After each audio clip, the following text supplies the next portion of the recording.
न कोई याद लिखी है, न कोई फरियाद लिखी है, जो बीत गई बिना नींद आए, बस वो रात लिखी है।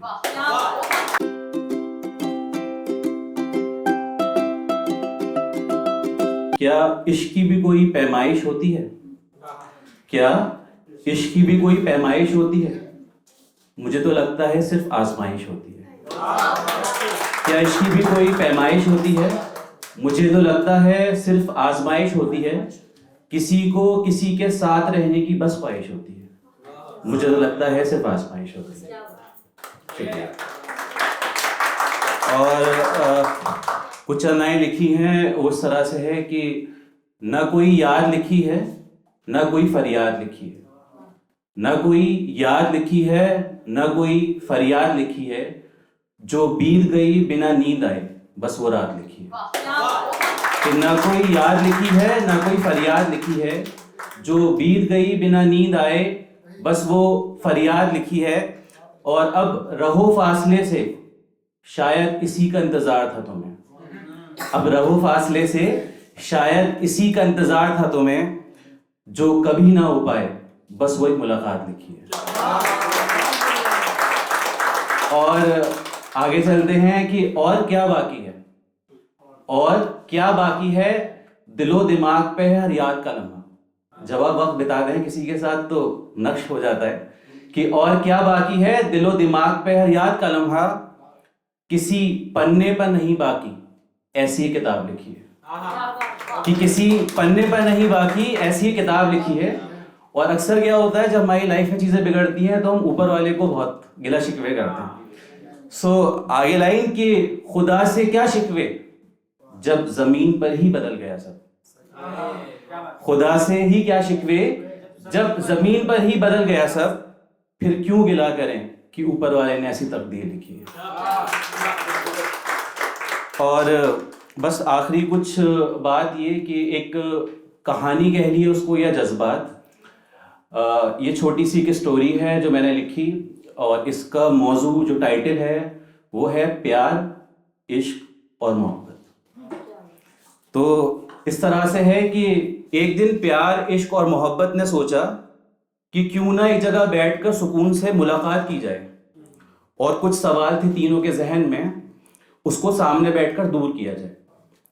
एक खूबसूरत जगह चुनी गई जहां पास में एक झरना था, कुछ पौधे, कुछ आधे अधूरे पेड़ और कुछ दूर फूलों का बगीचा। उन फूलों की भीनी भीनी खुशबू उस जगह को और खुशनुमा बना रही थी। प्यार ने पहले दोनों की खैरियत ली और कहा कैसे हो। इश्क ने कहा कि मैं अधूरा हूं।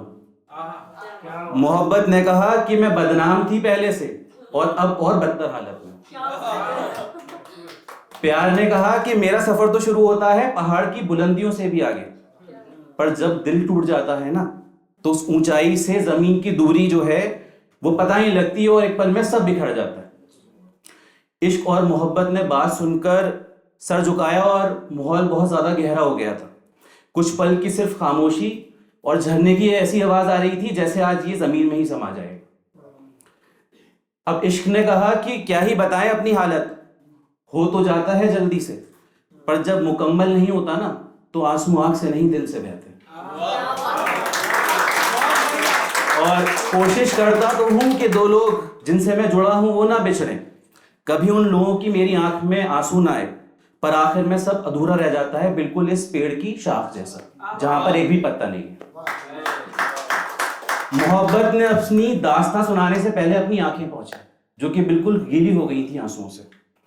रूंधे हुए गले से बोली कि मैं इस दुनिया में पैदा ही क्यों हुई।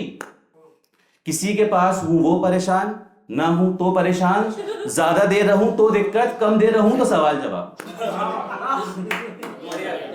इश्क ने कंधे पर हाथ रखकर मोहब्बत को सहारा दिया।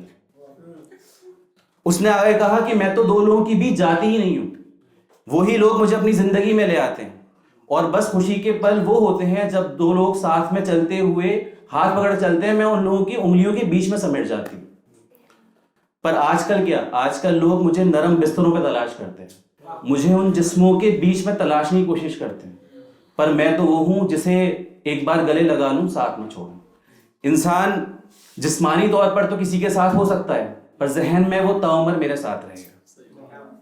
बस अब क्या था फिर, प्यार इश्क मोहब्बत अपनी अपनी जगह से उठकर अपने अपने रास्ते चले जाते हैं बिना कुछ सवाल किए, और रह जाता है बस झरने का शोर, खाली सड़कें, हवाओं की नमी और आधे अधूरे अनकहे किस्से।